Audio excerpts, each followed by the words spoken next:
우리 함께 인사 나눕시다. 샬롬. 샬롬. 네, 잘 오셨습니다. 날씨 변화가 걷잡없이 빠릅니다. 또 환절기에 건강 조심하시고요. 또 산불이 아직도 잡히지 않고 있는 것 같아서 걱정인데 속히 잡힐 수 있도록 또 다치는 분이 없도록 여러분 기도 부탁드리겠습니다.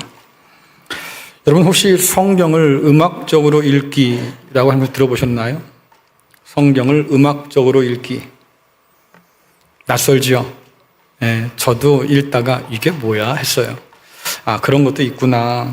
음악을 생각해 보면 작곡하는 사람들이 주제를 이렇게 해서 작곡을 하는데 이게 이제 음악 속에 반복되니까 지루하잖아요. 그래서 변주를 합니다. 그래서 주제곡을 단조로움을 피하기 위해서 리듬이나 박자를 비틀고 바꿔서 뭔가 변화를 주지요. 그래서 주제곡과 그리고 변주곡들이 함께 어우러져서 아름다운 음악을 만들어가는 거예요. 요한계시록을 봐도 말세의 심판에 관한 이야기를 우리에게 한다고 하는데 세 가지 심판 얘기하잖아요. 인심판, 나팔심판, 대접심판. 하지만 이것이 하나의 심판을 세 가지 버전으로 우리에게 소개해 주는 것이어서 반복해서 표현해 주고 있는 거죠. 음악적으로 성경을 읽는 사람들은 성경의 메인 주제를 출애굽 구원에서부터 찾습니다. 그림 보여주시겠습니까? 네, 예전에 봤던 그림인데요. 제1출애굽은 이집트에서 하나님께서 모세를 통해서 그 백성을 건져내신, 그래서 구원과 압제자와 구원자와 창조 이 과정들이 반복된다고 보시면 되겠는데, 애굽에서 건져낸 이 출애굽 사건이 구원의 원형처럼 이제 주제처럼 등장하고 이것을 변주한 것이 바벨론 포로 귀환 사건이에요. 그래서 바벨론에서 돌아오는 사건을 제2의 출애굽이라고 말하고 하나님은 고레스를 통해서 그 백성을 건지시고 제사장 민족으로 약속의 땅으로 인도해 주시죠. 이것을 또다시 변주한 것이 뭐냐면 제3출애굽인데요. 우리가 말씀과 살펴본 것처럼 죄와 사망과 사탄의 권세 아래에서 하나님이 예수 그리스도 통해서 우리를 건져내셨다. 그래서 저와 여러분을 제사장 민족 삼으시고 새하늘과 새 땅을 우리에게 가져다 주신다. 이것이 반복되어서 우리에게 보여준다 한 거예요.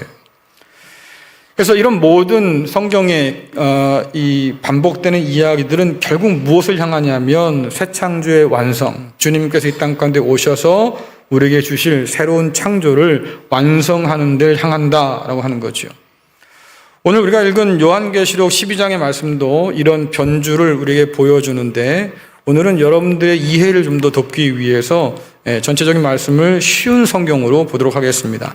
먼저 요한계시록 12장 1절 2절 같이 읽겠습니다. 시작. 그리고 하늘에 아주 신기한 광경이 나타났습니다. 한 여자가 해를 옷인양 입고 달 위에 발을 딛고 머리에는 12별이 달린 왕관을 쓰고 있었습니다. 그 여자는 아기를 베고 있었는데 막 아기를 낳으려는 순간이어서 고통으로 신음하고 있었습니다. 아멘. 요한계시록을 이해할 때 한 가지 기억할 것이 뭐냐면 많은 상징들이 등장하는데 이 상징들의 대부분은 구약 전통에서 물려받은 거예요. 그러니까 이 상징의 의미를 이해하려고 하면 관련된 구약 성경을 먼저 이해할 필요가 있겠고요. 또 이 본문을 이런 표현들을 어떻게 이해했을까? 당시 예수님 당시의 사람들 혹은 요한이 살았던 그 시대의 사람들의 생각들을 들여다볼 필요가 있는 거죠. 그래서 그들이 사용했던 그 상징의 의미와 오늘 우리가 쓰는 상징의 의미가 다를 수 있기 때문에 이것을 일치시키려고 하면 그때 그 당시의 관점을 먼저 살피는 것이 중요하다라고 하는 거예요. 그래서 요한은 머리에 12별이 달린 왕관을 썼다. 해처럼 빛나는 옷을 입고 달 위에 섰다. 그런 여인을 본다고 하는데 여러분들 이 여인이 아기를 낳으려고 고통 가운데 신음하고 있다고 얘기합니다. 이 여인이 과연 누굴까? 이게 이제 문제잖아요. 그렇죠? 여기서부터 이야기를 풀어가야 할 필요가 있는 건데 적어도 이 여인이 사람 같진 않아요. 이상하다. 여자라고 말했는데 왜 사람 같지 않다고 얘기할까? 여러분들 달 위에 발을 딛고 설 사람이 누가 있겠습니까? 물론 해처럼 빛나는 옷을 입었다. 그러면 뭐 번쩍번쩍하는 금으로 뭐 해서 입을 수도 있겠지만 전반적으로 이런 표현들을 그 당시 사람들의 생각으로 하자고 하면 사람일 것 같진 않다. 왜냐니까 성경에는요, 특별히 구약에 같은 경우 보면 도시나 혹은 국가 그리고 어떤 한 민족을 여성에 비유할 때가 굉장히 많습니다. 예를 들자고 하면 하나님을 배반한 이스라엘 백성을 향해서 하나님이 뭐라고 그래요? 너희가 남편인 나를 버리고 다른 남자를 따라간 음란한 여자 같다 그러잖아요. 그렇죠? 그러니까 그때의 여자는, 음란한 여자는 이스라엘 백성을 가리키는 말이었어요. 그래서 요한계시록에도 비슷한 쓰임새가 있는데 바벨론 같은 로마 제국을 향해서 뭐라고 하냐면 온 세상을 취하게 만드는 음녀와 같다 이렇게 표현하지 않습니까? 그러니까 이때의 음녀라고 하는 것은 나라, 민족 내지는 한 도시를 의미하기도 하겠다. 그래서 해처럼 빛나는 옷을 입고 달을 딛고 선 이 여인은 어찌 보면 사람이라기보다는 그 당시 표현에 맞게 어떤 도시 혹은 나라, 특정한 어떤 민족들을 상징한 것 같다라고 하는 거예요. 여기에 좀 더 단서를 찾아보자고 하면 12별이 달린 왕관을 쳤다고 했으니까 어찌면 이것이 어떤 결정적 단서가 될 수 있겠는데 여러분들 12별은 이스라엘 12지파를 의미해요. 요셉이 꿈을 꾸죠. 그리고 나서는 야곱한테 가서 막 꿈 얘기를 하는 거예요. 아빠, 내가 해와 달과 11별을 봤어요. 그들이 다 내 별에게 절한 것을 봤습니다. 그러니까 이때의 별이라고 하는 것은 각 지파를 말하는데 12개니까 이스라엘 12지파를 의미한다고 볼 수 있는 거죠. 또한 해산의 고통이라고 하는 것은 새로운 시대를 잉태하고 낳는, 그러니까 새로운 시대가 시작될 때 시작되는 그런 진통을 말하는데 오늘 그 진통이 누가 연결되어 있냐면 한 아이의 출산과 깊은 관계가 있습니다. 그 아이가 태어나기 위해서 그만한 몸서리를 쳤다 이렇게 볼 수 있는 거죠. 자, 그러면 이 아이는 또 누굴까? 오늘 요한계시록 12장 5절 말씀 같이 읽어보겠습니다. 시작. 드디어 여자가 아들을 낳았습니다. 그 아기는 큰 권세를 가지고 장차 온 나라를 다스릴 분이었습니다. 그러나 아기는 하나님의 보좌 앞으로 들려 올라갔습니다. 아멘. 큰 권세로 장차 온 나라를 다스릴 아들 뿐만 아니라 하나님 보좌 앞으로 들려 올라간 아들, 그럼 누굴까요? 누구예요? 그냥 딱 들어도 예수님이시구나 어디서 알 수 있습니까? 예? 어디서 예수님이구나 알았어요? 그냥 때려 맞췄어. 일단 보면 하나님 보좌 앞으로 들려 올라갔다고 하는 승천인데, 그렇죠? 주님께서 승천하셨다 뿐만 아니라 주님께서 큰 권세로 온 세상을 다스릴 그런 왕으로 오신다는 생각들이 있었으니까 바로 예수 그리스도가 떠오르지요. 그러니까 이 얘기를 읽다 보면 어떤 사람들은 여인이 낳은 아들이 예수님이라고 하면 이 여인은 누구겠어요?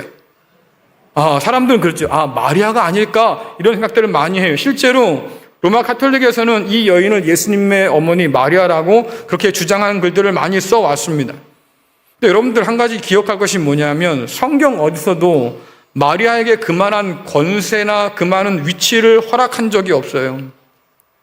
다시 말하면 마리아를 신의 어머니의 반열에 높여놓거나 그렇기 때문에 예수님과 함께 저와 여러분을 위해서 오늘도 하나님께 중보하며 기도하고 있다는 그런 이야기를 성경에서는 한 구절도 찾아볼 수 없다고요. 예수님의 어머니로서 존경받긴 했지만 그러나 그를 통해서 우리의 죄가 용서받는다거나 그가 우리를 위해서 중보한다는 이야기를 성경은 한 적이 없단 말이에요. 여기서 로마 가톨릭과 개신교가 갈라지는 지점이기도 하지요. 어쨌든 이 모든 걸 다 고려해서 생각해 보면 해산의 고통을 안고 있는 이 고귀한 여인이 누구냐라고 하니까 메시아가 오기를 간절히 기다리는 하나님의 백성이다. 언약 안에서 하나님의 오심을 기다리고 있던 그 남은 자들, 끝나지 않은 기나긴 포로 생활 중에서도 하나님의 약속을 잊지 않고 그 하나님께서 반드시 우리를 다스리기 위해서 다시 왕으로 오실 거라고, 또 그분께서 반드시 우리를 위해서 메시아를 보내주셔서 이 포로 생활을 끝장내실 거라고 그렇게 믿고 있던 사람들이 있었다고 성경은 말하죠. 복음서에도 이 사람들이 드러나는데 예수님께서 오시기 전에 이스라엘의 소망을 기다린 자가 많았다고 얘기해요. 그 대표적인 사람이 누굽니까? 성전에서 아기 예수를 안고 감격스러워서 하나님을 찬양하면서 말했던 사람. 이제 종이 편하게 눈을 감겠습니다. 다시 말하면 내가 메시아를 보았으니 더는 여한이 없습니다. 지금 죽어도 난 여한이 없습니다. 이렇게 고백했던 사람이 바로 시므온이에요. 뿐만 아니라 예루살렘의 속량을 바라는 많은 사람과 함께 성전에서 출입하면서 기도했던 안나라고 하는 여선자도 있었지요. 이들 모두가 다 남은 자들로서 끝까지 약속을 붙들고 씨름했던 바로 그 사람들. 그날이 오기까지 말이죠. 많은 사람들이 이 소망 안에서 죽어갔어요. 그날들을 보지 못하고 죽임을 당한 사람들이 얼마나 많았겠습니까? 하지만 그 기다림 끝에 결국 주님께서 이 땅에 태어나셨다. 그 해산의 고통 끝에 약속대로 주께서 오셨다고 한 것을 오늘 보여줍니다. 하지만 세상에 주님의 오시기를 간절히 기다린 것만은 아니어서 주님이 태어난 것을 방해하거나 태어난 주님을 죽여 없애려고 시도한 사람도 참 많았지요. 자, 요한계시록 12장 3절 4절 또 9절 상반절을 같이 읽겠습니다. 시작. 하늘에 또 다른 신기한 광경이 나타났습니다. 크고 붉은 용이 보였습니다. 그 용의 머리는 7이고 뿔은 10이며 각각의 머리마다 왕관이 쓰여져 있었습니다. 그 용은 꼬리로 하늘의 별 3분의 1을 휩쓸어 땅에 던졌습니다. 그리고는 막 아기를 낳으려는 여자 앞에 버티고 서서 아기를 낳기만 하면 잡아 삼키려고 준비하고 있었습니다.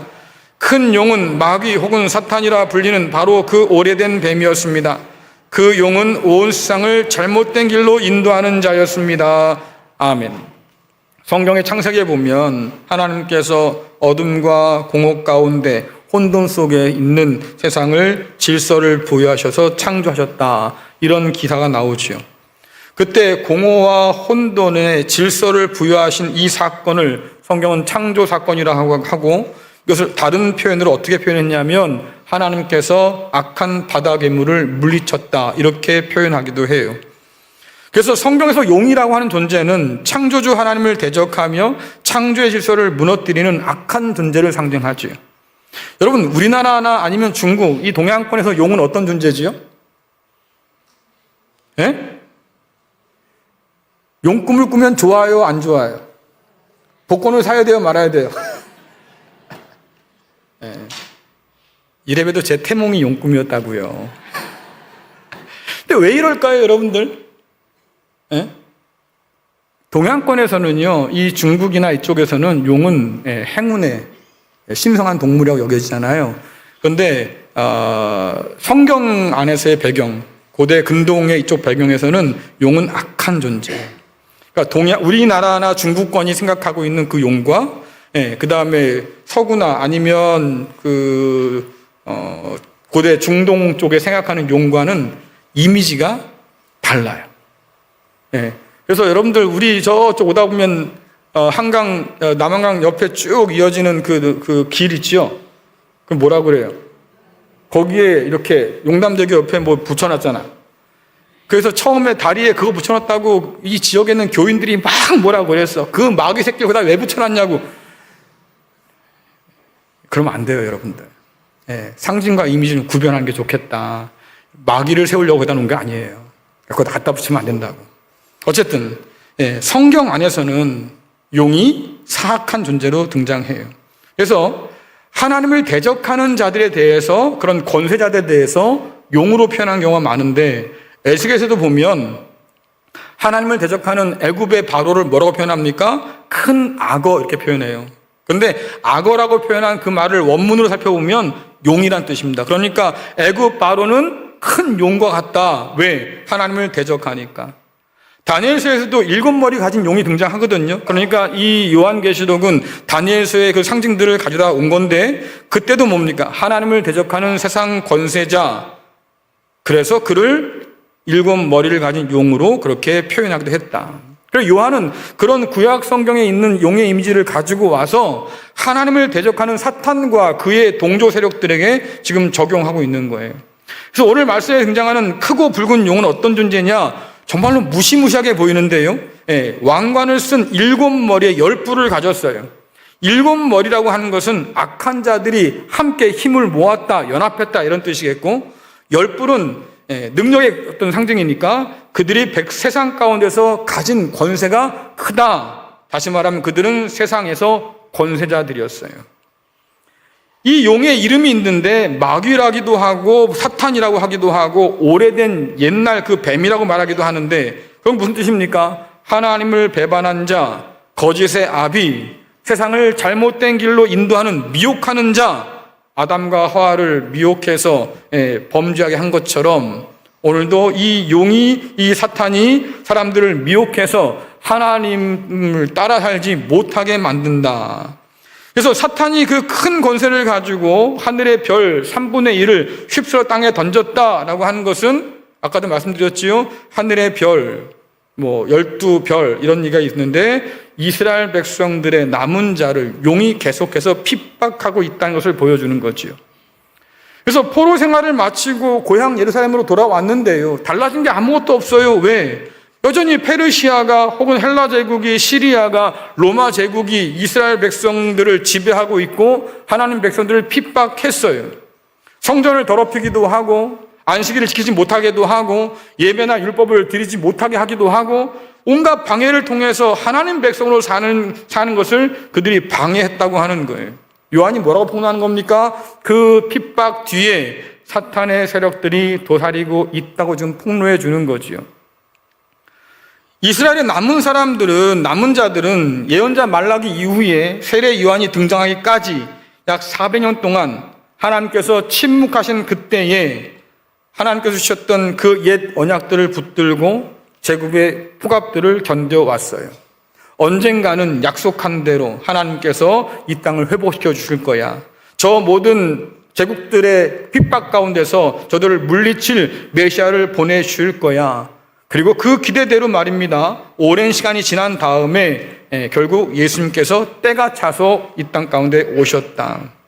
그 주님께서 이 땅 가운데 오심을 막거나 혹은 그 오신 주님을 죽이기 위해서 말이죠. 사탄과 그 동조하는 세력들이 온갖 악행을 자행하는데 성경에 기록된 것처럼 헤롯을 충동질해서 아기 예수를 죽이려고 살육을 저질렀지요.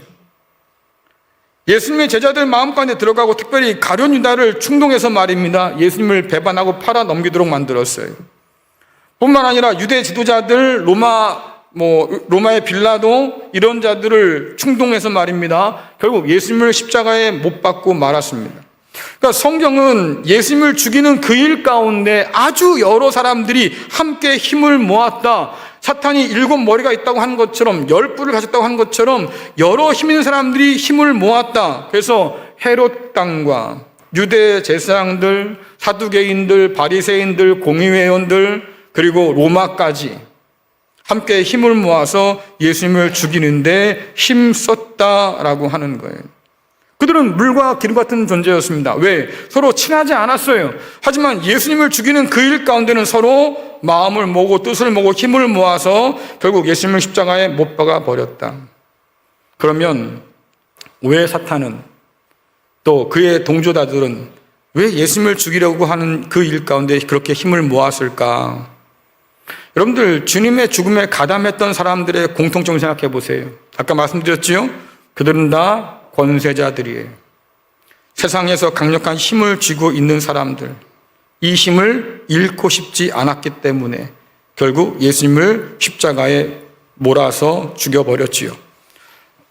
그들이 왜 예수님을 죽이려고 했을까? 성경에 보니까 주님은 하나님 나라를 이 땅에 가져오시는 분이에요. 악을 제하시고 심판하셔서 만물을 회복시켜서 새 창조를 완성하실 분으로 다시 오실 분이지요. 그러니까 예수님께서 가져오시는 하나님 나라가 이 땅 가운데 임하면 사탄이 설 자리가 없다. 왜냐하면 예수께서 말씀하셨잖아요. 내가 이 땅 가운데 와서 귀신을 쫓고 병을 고친다고 하면 하나님 나라가 너희 가운데 임한 줄 알아라. 그러니 주님께서 오셔서 하나님 나라를 선포하시고 그 나라를 가져다 주실 때 사단이 쫓겨가기 시작합니다. 그럼 어떤 일이 벌어지겠어요? 죄와 사망과 사탄의 권세 아래 있던 사람들이 회개하고 돌아와서 하나님의 백성으로 회복될 거 아니겠습니까? 그러니까 사탄의 자리가 점점 더 좁아지는 거죠. 이를 두고만 볼 수가 없던 것이 바로 사탄이에요.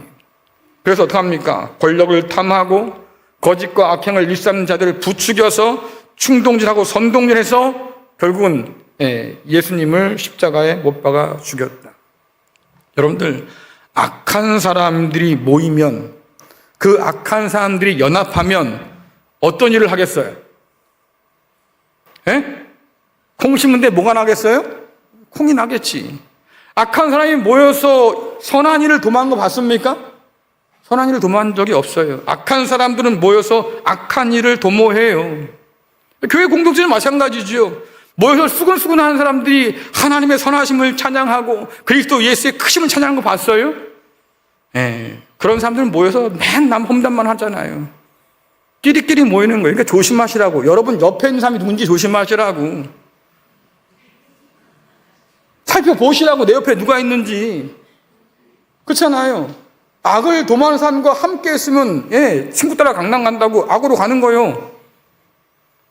믿음의 선한 일을 도모하는 사람과 함께 있어야 선한 일이 드러나겠지요. 사단과 함께 힘을 모은 이 악한 사람들이 결국은 악을 이루는데 세상은 그 악한 사람들이 득세하는 곳이에요. 로마 제국이 바로 그 증거였고 오늘도 그런 증거는 차고 넘치지요. 분쟁을 주장하고 선동질하고 분열시키고 이 나라 이 꼴이 딱 이 모양인데 여러분 서로 갈라져 나눠서 싸우기 전에 그 이면에 누가 있는지를 보라고요. 성경은 말하잖아요. 그 가운데 사탄이 있다. 속지 말라고요. 속지 말라고. 오늘 말씀은 이런 사탄과 그 동조자들이 결국은 허사로 끝난다 이것을 보여주는데 5절에 살펴본 것처럼 주님께서 승천하셨어요. 그 태어나는 아기를 잡아먹으려고 말입니다. 사탄이 눈을 벌겋게 뜨고 있었는데도 불구하고 결국 그 아이는 태어났고 그 아이는 하늘로 올라갔다. 그러면 왜 주님께서 태어나셔서 올라가시기까지 그 사이에 주님께서 이루신 십자가의 그 죽음과 부활은 기록되지 않았을까? 이게 문제인데 한번 여러분 생각해 보세요. 요람에서 무덤까지 무슨 뜻일까요? 요람에서 무덤까지. 네? 입만 뻥끗하지 마시고 얘기를 하시라고. 네. 요람에서 무덤까지 태어나서 죽기까지. 그럼 그게 뭐냐고요? 우리의 전 인생을 말하는 거잖아요. 그렇죠? 우리의 인생이란 태어나서부터 죽을 때까지 그 안에 있는 게 모두가 우리의 인생이니까. 자, 그러면 이런 표현들이 많은데 하나부터 열까지 뭐예요? 전부. 이게 엄마 아빠들이 자기 아이한테 많이 쓰는 말이거든요. 어떻게 너는 하나부터 열까지 그렇게 계속 집어넣냐? 뭐 이럴 때 쓰는 말이잖아. 그때 하나부터 열까지는 뭐예요? 네가 하는 일이 다 마음에 안 들어 진짜. 뭐 이런 뜻이에요. 근데 성경에 보면 이런 표현이 많은데 나는 알파와 오메가다. 처음과 나중이다. 시작과 끝이다. 뭐예요? 모든 것의 주인이고 나는 영원한 하나님이다. 이런 선언이거든요. 그러니까 요람에서 무덤까지, 탄생에서 승천까지라고 하는 이것은 결국 예수님의 모든 인생을 압축한 표현이에요. 그 안에 십자가도 있고 그 안에 부활도 있는데 왜 이것을 탄생과 승천만을 가지고 이야기했을까? 예수님이 태어나지 못하도록 하기 위해서 사탄이 그 난리를 쳤어요. 이것도 실패했고. 그렇죠? 예수님을 죽여 없애려고 그랬는데 그분이 살아나셔서 하늘로 올라가셨으니까 이것도 실패했고 결국은 이 이야기는 죄와 사망과 사탄을 이기신 주님의 승리를 더 강조하기 위해서 이렇게 표현했다라고 하는 거예요. 결국 뭡니까? 주님을 삼키려고 했던 사단의 계획이 완전히 실패로 돌아갔다. 그야말로 닭 쫓던 개 신세가 되었다 이 말인데 여러분들 닭 쫓던 개 봤어요? 2부 때 물어보니까 본 사람 있던데 보신 분 손 들어보세요. 못 봤어요? 아하, 여기 보시면 계시네. 옛날엔 닭을 마당에 놓게 키웠잖아요. 그렇죠? 그러면 강아지, 그 개가 가만히 본단 말이에요. 저놈을 내가 꽉 물어봐야 될 텐데 그래서 한 놈을 정해서 막 쫓아다녀요. 그러면 닭은 죽겠다고 도망 다니지. 그렇잖아요. 그렇게 막 쫓겨다니다가 빠바바박 하고 어디 갑니까? 어디로 올라가요? 집으로 확 날아올라가. 그러면 걔는 뭐 하고 있어요? 할 게 없는 거지. 딱 그 짝이라 그 말이에요. 그렇게 예수님을 죽이려고 애를 썼지만 그 주님을 승리해서 하나님께로 올라갔다. 더 이상 사탄이 할 수 있는 것이 아무것도 없다. 남은 게 뭐겠습니까? 으르렁거리는데 말씀에 여자한테 으르렁거려요. 하지만 그것도 별 의미가 없어서 하나님께서 그 여자를 위해서 광야에 피할 것을 준비하셨다. 자, 요한계시록 12장 6절 말씀 보겠습니다. 함께 읽겠습니다. 그리고 여자는 하나님이 준비해 두신 광야의 한 곳으로 도망쳤는데 그곳에서 1260일 동안 보호를 받을 수 있게 하셨습니다. 아멘. 앞서 말씀드린 출애굽의 변주가 나타나죠. 하나님이 이스라엘 백성들을 광야로 끌어들인 것처럼 오늘 하나님의 백성인 여인을 광야로 끌어들이시는데 이 여인은 예수님이 태어나기 전에 그 여인과 예수님이 태어난 후의 여인이 좀 달라요. 이게 무슨 의미냐면 예수님 태어나기 전의 여인은 예수님께서 태어나기만을 기다리는 메시아가 오기를 기다렸던 구약의 남은 자들이지만 이제 예수님이 태어난 이후의 여인은 어떤 사람들이냐면 예수님을 믿었던 유대인뿐만 아니라 유대인의 남자뿐만 아니라 예수님을 통해서 하나님을 아버지로 고백하게 된 이방 기독교인들도 포함한 공동체가 되는 거예요. 그러니까 지금으로 말하면 교회 공동체가 되겠지요. 그래서 우리가 앞서 살펴봤던 이야기 가운데서 교회를 두 증인이라고 얘기했는데 이때 두 증인이라고 하는 것은 구약의 증인과 신약의 증인을 말하기도 하고 또한 유대 그리스도인들과 이방인 그리스도인들을 말하기도 하고 그러니 예수님 전에 오시기 전에 여인이라고 칭했던 구약의 남은 자들이 이제는 확장되어서 이방인도 하나님의 백성으로 받아들여져서 이제 더 큰 교회 공동체를 이루게 되었다. 그러니까 광야로 피신한 이 여인은 바로 교회 공동체라고 이야기할 수 있는 거예요. 또 이것을 입증할 가장 강력한 증거가 뭐냐라고 하니까 오늘 기간이 있잖아요. 1260일. 많이 들었던 거잖아요. 그렇죠? 이것이 14절에 보면 3년 반이라는 기간으로 다시 등장하는데 이미 살펴봤어요. 한번 열어주세요. 그림. 네. 자, 종말의 때라고 우리가 흔히 말할 때는 요한계시록에서 한때, 두때, 반때, 합이 3년 반. 그렇죠? 이것을 달로 계산하니까 42달, 일로 계산하니까 1260일 이렇게 되어 있습니다. 그런데 이때가 언제부터 언제까지냐라고 하니까 주님께서 이 땅에 오셔서 예언을 성취했던 그때부터 시작해서 주님이 재림하셔서 종말을 완성하시고 새하늘과 새 땅을 가져오실 바로 그때까지. 그러면 저와 여러분 지금 어디에 있다고요? 이 말세 때에 종말의 때를 살아가고 있는 거다.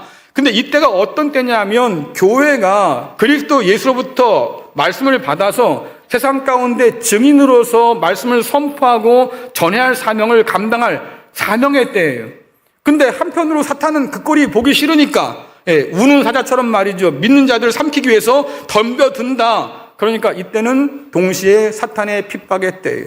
저런 말씀인 것처럼 그리스도 예수처럼 그렇게 충성되이 그 사명을 감당하는 사람들만 하나님의 백성이라 말하고 교회라고 말할 수 있고 그 사람들이 결국 사탄의 핍박을 받는다라고 말하는데 한편으로 보면 주님께서 아직 오시기 전이니까 아직은 회개하고 돌이킬 날들이 남아있고 구원받을 기회가 남아있어서 은혜와 구원의 때라고 바울은 말하는데 이때를 짐승이 사탄이 그냥 있지 않고 여전히 활동하는 때다.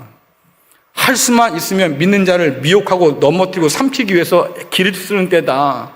그래서 여러분들 이때는 고난이 잠깐뿐이다. 왜? 아무리 극심해도 지나간다 그 말이에요. 오히려 영원한 그런 영광이 약속되어 있으니 견디고 인내해라 이렇게 말하고 또 이 시간을 지나는 동안에 교회는 누구냐라고 하니까 왕같은 재상으로 부름받은 그런 교회의 영광을 가지고 있는데 한편으로는 말입니다. 세상 가운데서 만물의 찌꺼기로 그렇게 취급받는다. 그래서 교회는 영광도 가졌지만 이 세상에서 고난받고 핍박받는다. 그날이 언제냐? 1260일. 그래서 밑에 제가 빨간 굵은 글씨로, 굵은 선으로 이렇게 박스를 만들어 놨는데, 오늘 12장과 연결시키면 이때가 바로 여자가 광야로 피신한 때이기도 하고, 사탄이 그 여인을 집어삼키기 위해서 공격하는 때이기도 하고, 한편으로 보면 그 광야는 결국 하나님의 보호하심과 사탄의 그런 핍박이 공존하는 세상이기도 하다. 그래서 여러분들 42달, 한때, 두때, 반때 뭐 이런 기간들은 결국 말세의 때고 교회가 존재하는 기간들이에요. 교회가 핍박을 받을 때다라고 하는 것을 오늘 보여주고, 그것을 광야라고 하는 단어로 지금 표현하고 있는 거죠. 42라고 하는 숫자는 여러분들 이스라엘이 광야에서 보낸 42년을 상징하기도 해요. 어떤 분이 그럽니다. 아니, 이스라엘은 광야에서 40년 있는 것이 아니었습니까? 아니죠. 출애굽해서 시내산까지 이르러서 거기서 한 2년을 보냈어요. 그리고 가나안 땅 앞에 도착했다가 못 들어갑니다. 그래서 다시 백 했잖아요.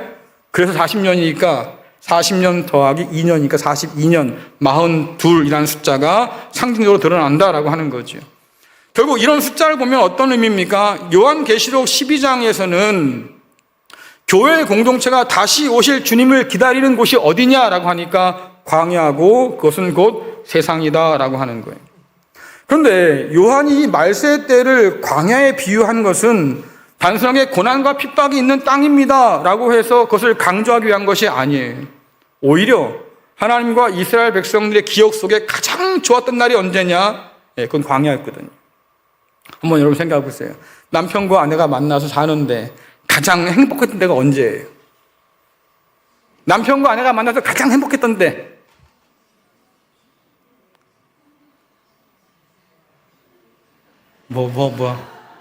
언제라고요? 신혼초. 목사님 그때가 언제인지 기억도 안 나네. 그 기억도 안 나는 그때가 언제냐고.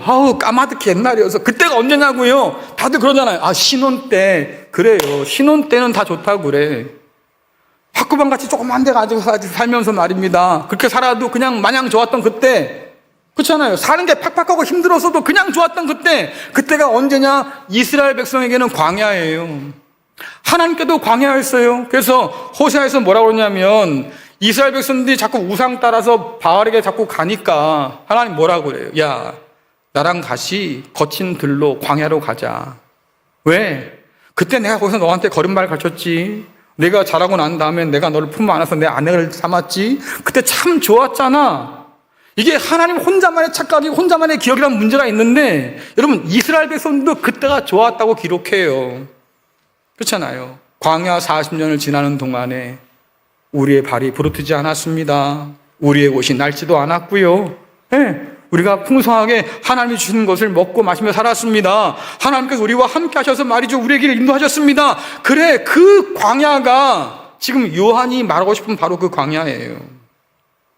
그래서 우리는 출애굽의 변주를 여기서 지금 다시 듣게 되는 거지요. 하나님께서 결핍의 땅 광야로 인도하셨지만, 그러나 그 땅은 어떤 땅입니까? 하나님이 그 백성 가운데 계셨던 땅이기도 하고, 하나님이 친히 길 없는 곳에서 길을 만드셔서 인도하신 땅이기도 하고, 하나님께서 구름 기둥과 불 기둥으로 늘 그들 가운데 계심을 보여준 땅이기도 하고, 없고 부족하고 그래서 때로는 울부짖고 불평도 했지만 그때마다 하나님께서 풍성한 것으로 공급해 주신 땅이기도 하고, 그 땅을 지나는 동안에 이스라엘 백성들은 하나님과 동행하면서 하나님 경외하기를 배우기도 했고, 율법에 어떻게 순종하며 사는가를 배우기도 했고, 어떻게 하나님을 경외하며 예배하는가를 배우기도 했던 바로 그 땅.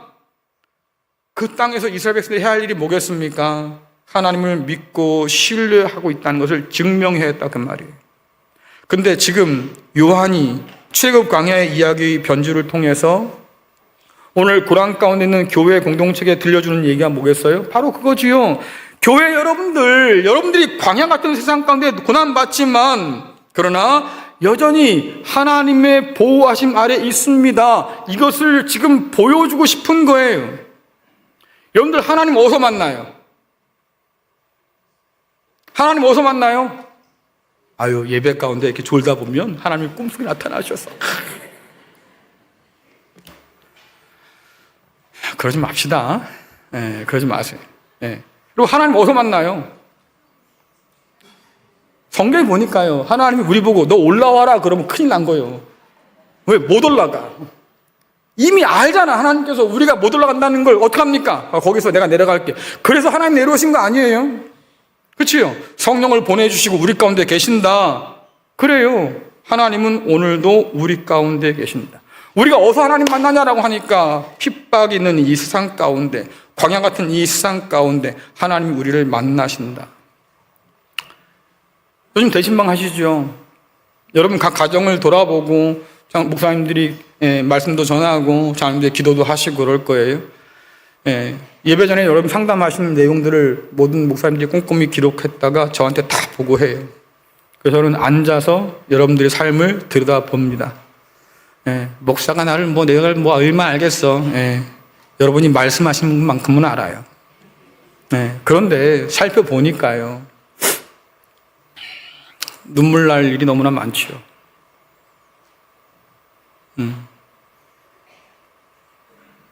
병 때문에 아파하고, 병든 가족 때문에 힘겨워하고, 자녀들 문제로 속 썩고, 늙어가는 부모님이 안타깝고, 잘 풀리지 않는 세상살이가 힘들고, 일하고 일해도 남는 것이 없는 여전한 빈주머니가 서글프고, 내 삶도 이런데 그렇잖아요.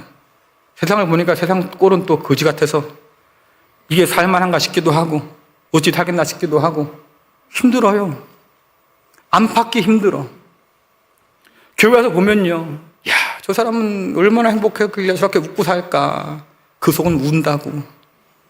나와 별 다른 게 없어. 아유, 저 사람은 자녀 걱정 없이 그냥 잘 사는구나. 아니요, 그 자녀도 힘들어요. 그게 우리의 인생이다. 하지만 중요한 것은 이런 우리의 삶 속으로 하나님이 찾아오신다.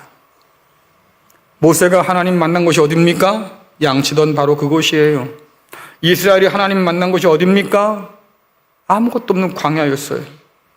교회 역시, 성도 역시 오늘날 이 광야에서, 이 세상에서 하나님을 만난다고 하는 거지요.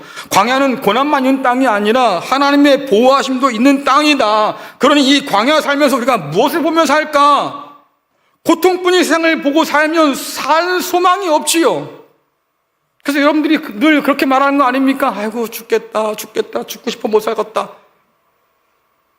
이걸 입에 달고 사는 거예요. 왜? 세상을 바라보도 살 소망이 없으니까. 근데 오늘 요한이 우리에게 알려준 게 뭐겠어요? 고난만 있는 광야가 아니라 하나님이 우리 가운데 찾아오셔서 우리를 지키시고 보호하시는 하나님의 은혜가 있는 광야기도 하다. 그럼 여러분 뭘 보면 속이 편하겠어요? 뭘 봐야 살맛이 나겠어요? 고통밖에 안 보이는 세상 바라보면 죽을 맛이겠지. 하지만 그 가운데 계신 하나님을 바라보면 살맛 나지 않겠습니까? 왜? 하나님이 여기 이곳에 나와 함께 하셔서 오늘 나를 인도해 가시는구나.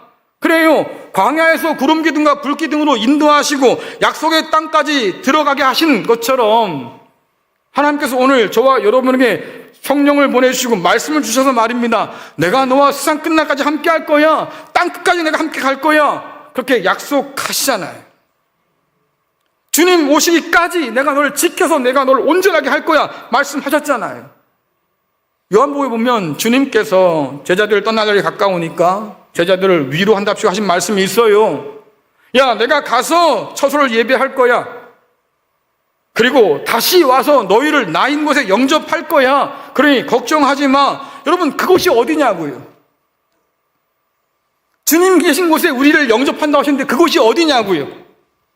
왜 많은 사람들이 그렇게 생각하지요? 아유, 죽은 다음에 나 가는 천국이 있겠구나. 아니면 저 어디 우주 어디 구석에 말입니다. 우리가 못 찾은 하나님의 나라 천국이 있겠구나. 그런 얘기를 성경은 한 적이 없어요. 말씀 가운데서 우리가 생각해 보면 우리가 말할 수 있는, 분명히 말할 수 있는 건 딱 한 가지예요.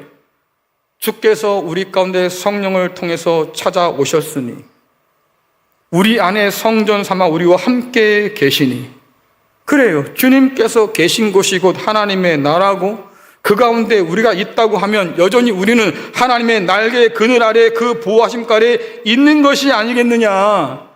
그래서 주께서 뭐라고 말합니까? 하나님 나라가 여기 있다 저기 있다 하지 말아라. 너희 가운데 있다고 말씀하신 거예요. 그러니 이상한 데서 엉뚱한 데서 찾지 말라 그 말이에요. 성경이 우리에게 증언해주는 하나님의 나라는 성령을 통해서 우리 가운데 하나님이 계셔서 우리를 이 땅에서 인도하실 것이고 세상 끝날까지 함께 하실 것이고 마침내 하나님의 나라를 이 땅 가운데 가져오실 바로 그날에 우리를 그 나라의 백성으로 하나님과 함께 통치하는 사람으로 만들어 놓을 거다라고 하는 거지요. 여러분 한번 생각해 보세요. 고난받고 살아가는 이 세상 가운데서 여러분의 위로와 소망이 뭐가 있어요? 여러분의 위로와 소망이 뭐가 있습니까? 그저 하루 종일 TV 틀어놓고 말입니다. 그 소리나 듣고 살면서 깔깔깔 웃는 게 여러분 행복한 삶일까요? 그게 여러분의 고민과 여러분들의 그런 근심들을 해결해 줍니까? 아니잖아요. 잠시 잊게 만들 뿐이지 다시 잠자려고 잠을 청하면 꼬리에 꼬리를 물고 생각이 끊이질 않아서 잠도 못 자고 근심 가운데 살아가는 것이 바로 우리일 텐데 오늘 요한이 뭐라고 말합니까? 그런 광야에서 하나님이 우리의 피난처가 되어주신다. 우리의 피할 바위가 되어주신다. 우리를 품어 안으시는 하나님의 날개 그늘 아래 우리가 있다고 이야기해주고 있는 거죠. 그러니 여러분들 불기둥이 보이지 않는다고 구름 기둥 보이지 않는다고 말입니다. 낙심하지 마세요. 무엇을 먹을까 마실까 입을까 염려하고 걱정에 매여 살지도 마세요. 왜? 이 광야 같은 세상 가운데 하나님께서 우리의 피할 것을 마련하시고 그 날개 그늘 아래 품어주셔서 우리를 먹이시고 입히시고 살게 하신다. 이미 필요한 것이 뭔지를 아시기 때문에 가장 좋은 것으로 풍성하게 공급하여 사신다. 그러니 너희 하나님을 믿으라고 주께서 말씀하시니 여러분 엉뚱한 것에 마음 뺏겨 살지 마시고 고난밖에 없는 광야라고 말씀도 하지 마시고 이 고난 가운데 함께 계신 하나님을 바라볼 수 있기를 간절히 축원합니다. 그 하나님이 오늘 우리 가운데 계신다고 하는 것, 그 하나님이 우리의 아버지가 되신다고 하는 것, 여러분 이것이 얼마나 감사한 일입니까? 얼마나 든든한 일이에요. 오늘 여러분께 여쭤보겠습니다. 여러분의 하나님은 살아계십니까? 어디에요? 어디에요? 그래요. 우리 가운데 살아계셔요. 우리와 함께 하셔요. 그러니 고난 중에도 그 하나님 바라본다고 하면 우리 안에 소망도 있고 위로도 넘칠 수 있겠지요. 그 소망과 위로가 우리 가운데 차고 넘친다고 하면 오늘 하나님께서 인도하신 대로 믿음으로 따라 걸을 수 있겠지요. 주님 오시기까지 이 하나님의 품 안에서 그분의 날개 그늘 아래서 안심하시고 담대하셔서 넉넉히 믿음의 길을 걸어가는 저와 여러분 될 수 있기를 간절히 축원합니다.